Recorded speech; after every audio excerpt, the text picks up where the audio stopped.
been a guest before. Coach Kenny Weiss is here. We're going to be talking about love and that long-lasting feeling of, you know, euphoria, so to speak. But unfortunately, we all get to that point where we do burn out. So we're going to talk about how to avoid the relationship burnout. Nice to have you back on the show. You look fantastic. Wow.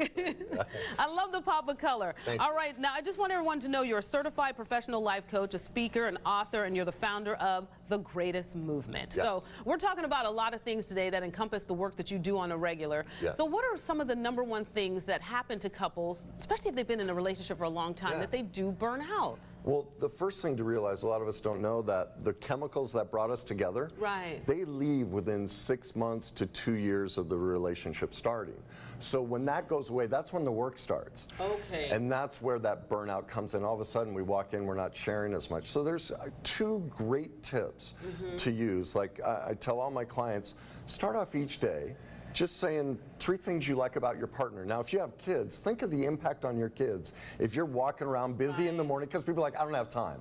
Well, just you're making breakfast, getting them ready, just scream out, I love your eyes. I love the way you dress. That is so like, can you imagine the impact on your kids if you were, parents were sharing that, or even if you're single? Because kids remember that stuff, especially when they're young, and they'll talk about it when they get older. They'll say, oh, my parents used to like hold hands, or my parents used to tell each other every day, I love you. I'm mad at you today, but I love you, you and know? then what are the kids are going to do? Mom, can we play that game on the way to school? So now you're doing the exact same. See, kids learn by modeling. They don't listen to a thing we say, they watch us.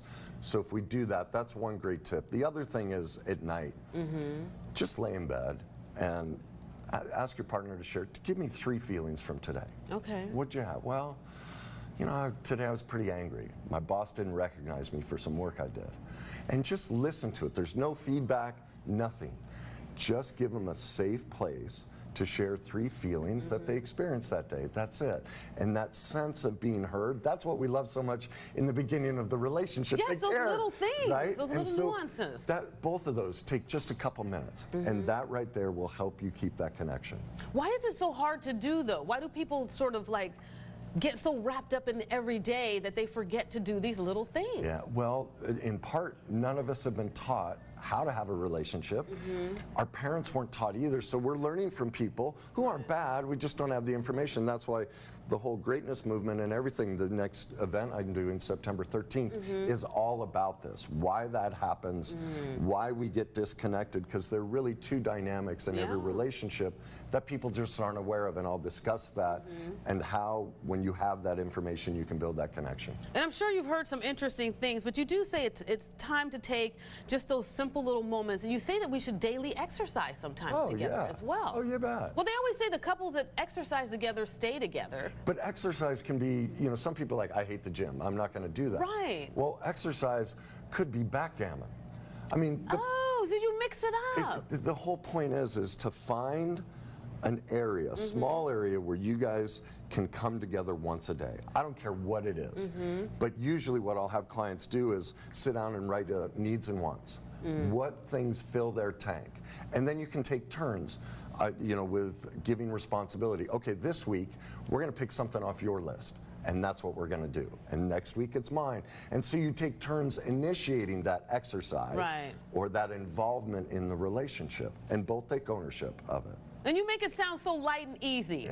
Just, you know, the simple little things that you have to do that you remember that you did when you first got together. Because we want to avoid the relationship burnout. Coach Kenny Weiss is the name, and his email and his website is exactly the same as your name, CoachKennyWeiss.com. We'll also have a link on our website, azdailymix.com. Don't go anywhere, because right now we're going to be talking with Catherine. She is standing by because she's going to give us some insight on our workplace that actually may be making us sick. But of course, if you know where to look, you won't have to worry about that. So Catherine, take it away.